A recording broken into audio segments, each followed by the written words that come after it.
I'm going to show you today how to rig up a lizard and Senko weedless. When I first started bass fishing a year and a half ago roughly, I had no idea what weedless was. I used to rig up my lizards like that.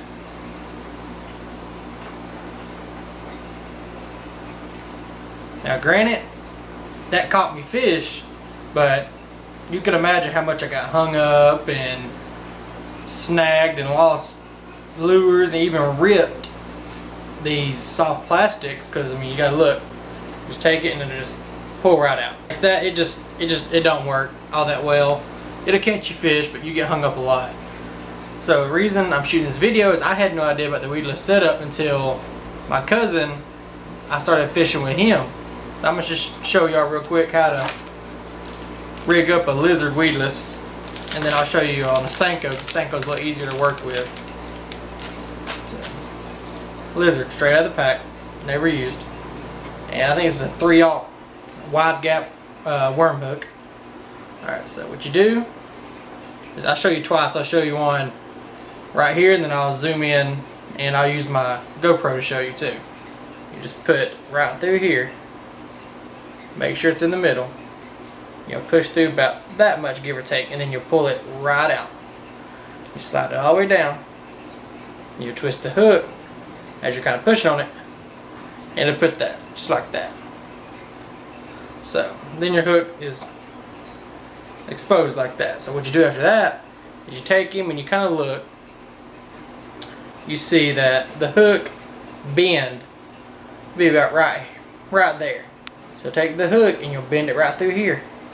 Just go straight through, in, and then right out.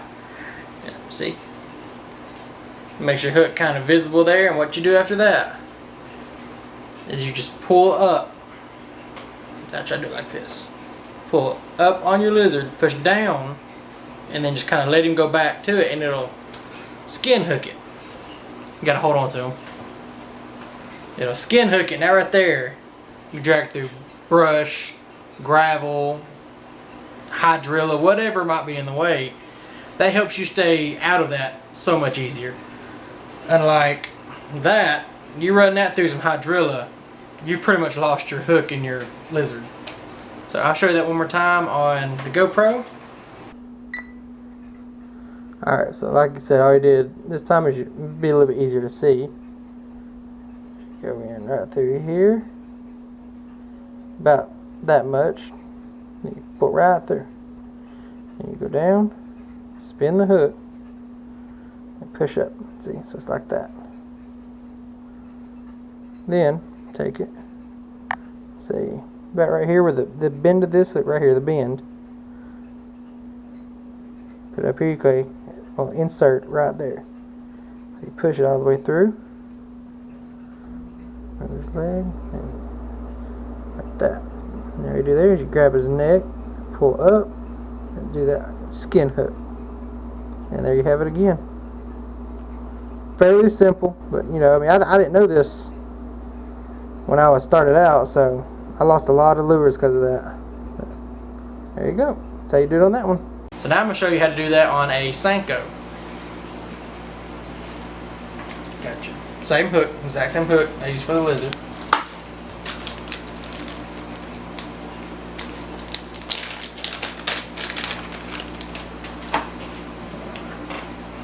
Watermelon red flake Senko.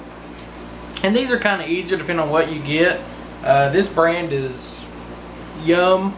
So I've found out fairly easy that Yum put this little thing in here. It's just like a little gash in your Senko. I don't know how easy that'll be to see, but you can, I don't know. I use that for the bottom. To me, it kind of gives me a marker. And what I do there is, okay, see my little gap right here. So dead center, you're gonna put this all the way through to the bend where the hook starts. Now the reason I do that is on my Senkos, especially, it hides the knot when you have your, let's see, when you have your bullet sinker or even weightless, it don't matter. You can use Texas Rig weight or Texas Rig weightless. When you have it that far, it'll cover up this loop right here and the knot, and when your bullet sinker sits on here, it'll hide that perfectly, and it'll sit. Say this is the front end, it'll sit right on the Senko, and it looks a lot neater. Alright, so same thing with the lizard. You go down and you twist it, and see, it hid that completely. When you got your knot tied, it'll hide that knot too. And then when you have it there, you got your little knot, the little gap I was telling you about, and I just put it in that gap. And I do the same thing. I look for where the bend of the hook is, push in where the bend would be, come all the way out, and it's exposed. You just take it and do another little skin hook. Just pull up, just kind of let it release back down on there, and now it's weedless. So that works really well. I found out during the spawn that it works really well to run a weightless Senko.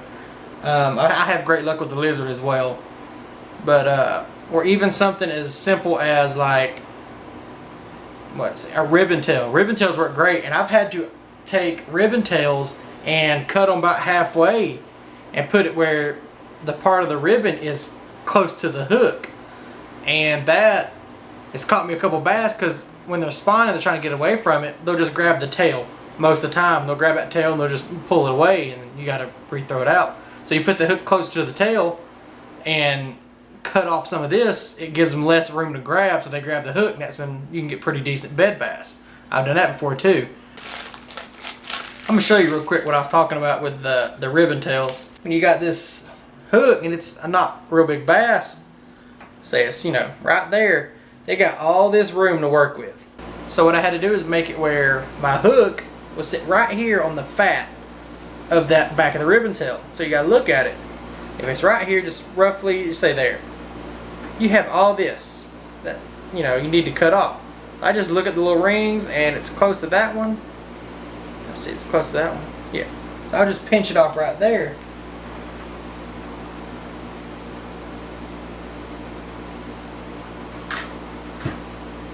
And now you've got that to work with.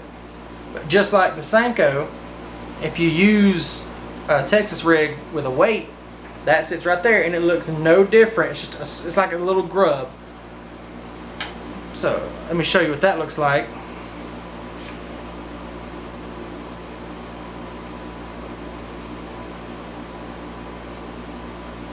Okay.